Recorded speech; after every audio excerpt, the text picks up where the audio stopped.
Every reincarnation theory, in Genshin Impact.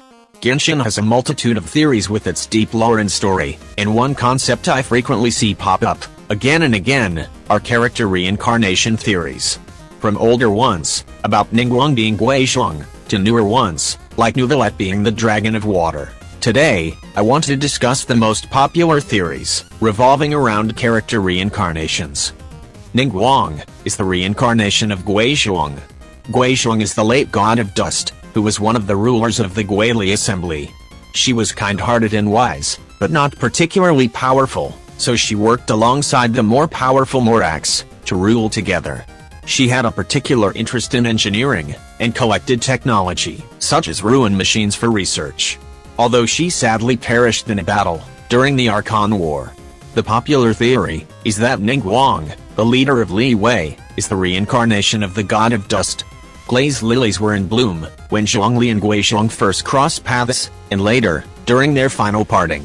Her outfit's color palette, also resembles that of a glaze lily, as it is in many hues of white and blue, and there seems to be a glaze lily, embroidered on each of her sleeves. All of this is to say, that the god of dust has a very clear connection, and association with glaze lilies. Looking at Ningguang, her ascension material is glaze lily, and she even has a voice line, about how lovely they are.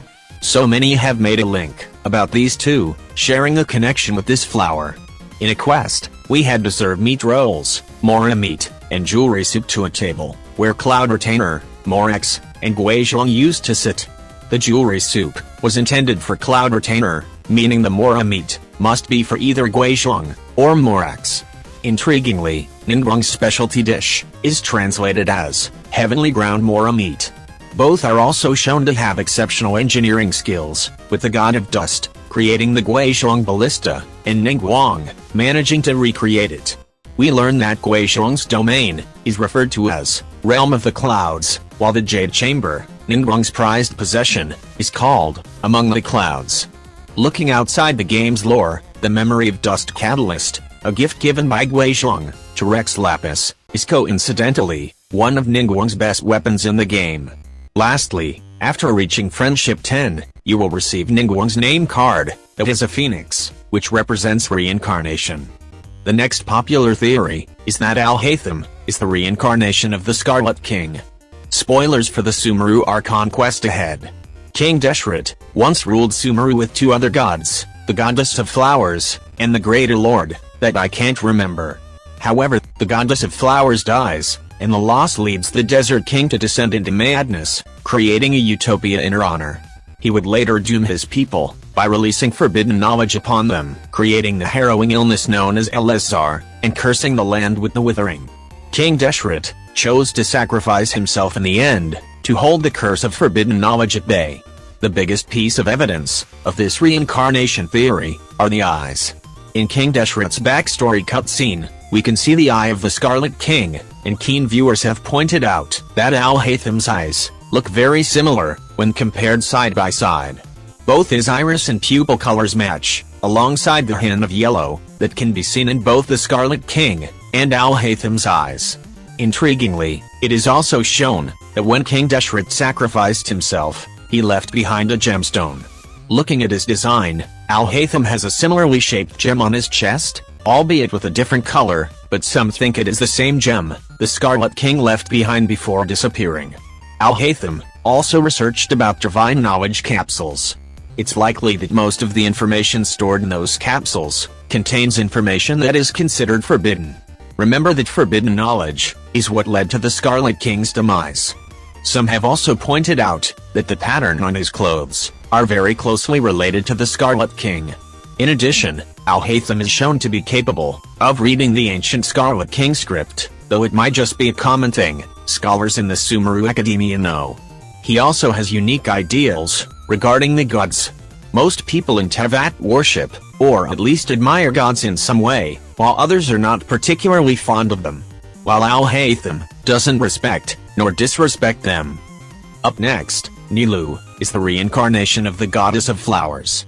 As I previously mentioned, the goddess of flowers used to rule Sumeru with two other gods, until her abrupt death, due to the malice of the burning sun, and yellow sand. It wasn't explained what that means though, and the true reason is likely lost to time. Purple flowers resembling the moon bloomed wherever the goddess of flowers stopped, and they were called Patisaras. Nilou also mentions in her voice line that whenever the goddess of flowers danced, real Patisaras would bloom underneath her feet. As you likely guessed already, Nilou's ascension materials are Patisaras, the only character so far in Genshin that uses them. The goddess of flowers was said to have horns, and Nilou's headpiece represents that. Actually, her entire attire is in honor of the goddess of flowers, so it's purposely designed to represent the goddess. Other than that though, there doesn't seem to be any other evidence backing up the claim that Nilou is the reincarnation of the goddess, so this is by far the weakest theory.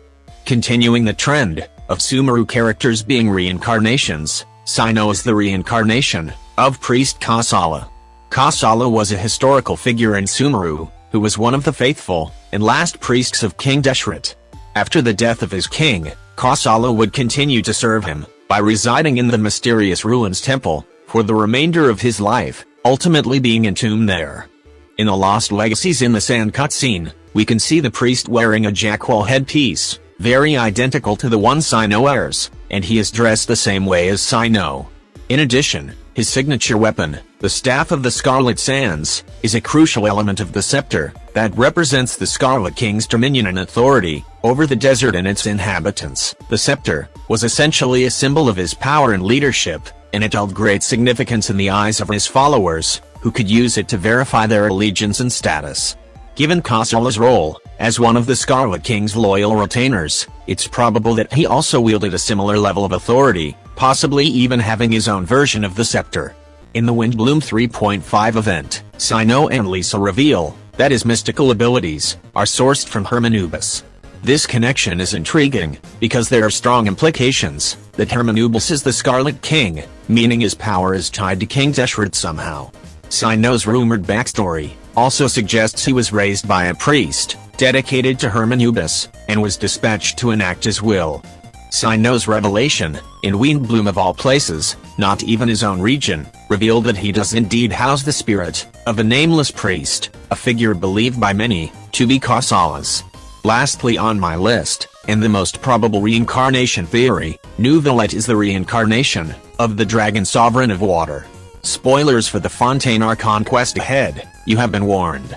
The original Dragon of Water was one of the 7 sovereigns, Dragon Lords, who ruled over the nations of the Old World. A prophecy in Enkanomiya claims that a new Dragon of Water will be born in human form, making this one instantly the most likely theory to actually be true. In his drip marketing, Neuvillette's constellation is a mystery, and he doesn't have a vision. In addition, he also has non-human eyes and ears. According to Fremine, there is a legend that the Dragon of Water once resided in Fontaine. While its whereabouts and fate are unknown, it is said that every time it weeps, it starts raining. In the Archon quest, when Navia and Traveler went to see Neuvillette in his office, Navia starts an emotional talk about his father to Neuvillette, and she starts crying. After the two left, it started to rain. So it could mean that Neuvillette felt sadness or remorse, which could be the reason why it started raining. Near the end, we learn that it has been raining a lot, and we find Neuvillette at her father's grave, where he admits he felt sadness, remorse, and regret for what happened. When he apologized to her, he finally had peace of mind, and only then did the rain stop. It rained when Neuvillette felt sorrow, and stopped when he didn't, something the Hydro Dragon can also supposedly do. He is also learning more about humanity, implying he is not very familiar with humans. As I said, this is likely the most plausible reincarnation theory to be actually true, as the other theories could just be a coincidence, or just show a representation of the god or deity through that character, not exactly that they are that person.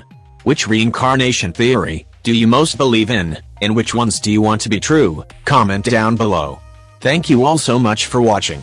Give a like if you ended up enjoying this video, and subscribe to be notified of my future videos. Bye.